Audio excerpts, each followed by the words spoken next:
अक्षय कुमार की अगली मूवी आ रही है mission Raniganj the great Bharat rescue. Akshay Kumar किसका रोल निभा रहे हैं और क्यों निभा रहे हैं, क्या थी इसकी रियल कहानी और इसके साथ साथ ऐसी कौन सी वजह है जिसकी वजह से इस मूवी के हिट होने के चांस काफी ज्यादा बढ़ जाते हैं। टू द पॉइंट एक बेहतरीन सा एनालिसिस करेंगे, कुछ बेहतरीन सा समझेंगे। प्लीज वीडियो को लाइक जरूर कीजिए। देखिए भैया, एक बात अच्छे से समझ लीजिए, चाहे रामाधीर सिंह हो गैंग्स ऑफ वासेपुर वाले या फिर रॉकी भैया हो KGF वाले, कोयले की खदानों में बहुत सारी समस्याएं रहती ही। फैजल खान के जो दादा थे, अरे मनोज वाजपेयी के पापा, हाँ वो भी कोयला खदानों में काम करते थे, तो याद होगा आपको कितना खतरा था वहाँ पे। अगर वो याद नहीं होगा तो रॉकी भैया वाला KGF वाला याद कर लीजिए कि इंसान जो है कोयला खदानों में इनह्यूमन कंडीशंस में काम करते हैं। वही है साल 1989 में, यानी कि 1989 में वेस्ट बंगाल के अंदर एक जगह है रानीगंज, यहाँ पर कोयले की खुदाई होती है। तो कोयला खदानों में लोग डायनामाइट अंदर लगाते हैं और डायनामाइट उड़ा देते हैं। बहुत सारा कोयला टूट के नीचे गिरता है और लोग उसे उठा के बाहर निकाल देते हैं। पर ये बहुत ही रिस्की किस्म का काम होता है, क्योंकि कितना डायनामाइट लगाना है और कोयले की खान कहाँ से टूटेगी और टूटकर उससे क्या क्या बाहर निकलेगा, कितनी फोर्स से बाहर निकलेगा, अंदर काम करने वाले मजदूरों को कोई आइडिया नहीं होता है। और कोयला खदानों में विस्फोट करते समय एक रात ऐसा होता है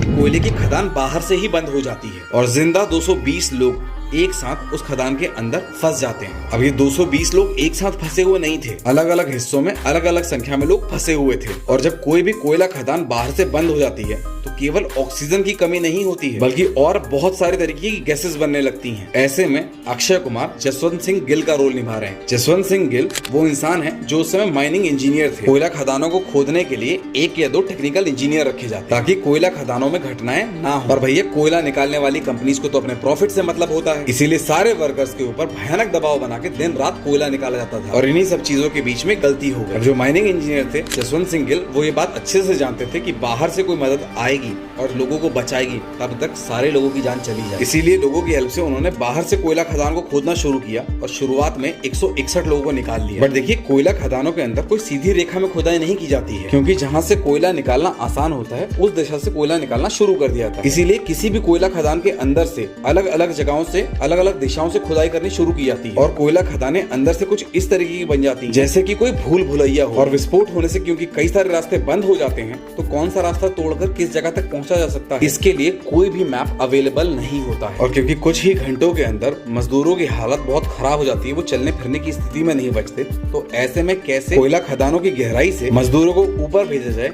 इसके लिए जसवंत सिंह गिल जी ने स्टील का एक कैप्सूल बनाया जिसके अंदर डालकर लोगों को नीचे से ऊपर भेजा गया। और इसीलिए जसवंत सिंह गिल को कैप्सूल गिल भी बुलाते हैं। जसवंत सिंह गिल खदान से निकलने वाले आखिरी आदमी थे। अब किस तरीके से जसवंत सिंह गिल यानी कि अक्षय कुमार कोयला खदान के आखिर तक पहुंचेंगे और वहां से हर इंसान को बचाकर निकाल के लाएंगे, यही इस मूवी की मेन स्टोरी है। इस मूवी के नाम को लेकर काफी कंफ्यूजन चला। शुरुआत में इस मूवी का नाम प्रपोज किया गया था जसवंत सिंह गिल, उसके बाद प्रपोज किया गया कैप्सूल गिल, उसके बाद रखा गया द ग्रेट इंडियन रेस्क्यू और फाइनली इस मूवी का नाम रखा गया द ग्रेट भारत रेस्क्यू। आपके हिसाब से सिख अवतार में अक्षय कुमार कितना कमाल कर पाएंगे, कमेंट करके जरूर बताइएगा।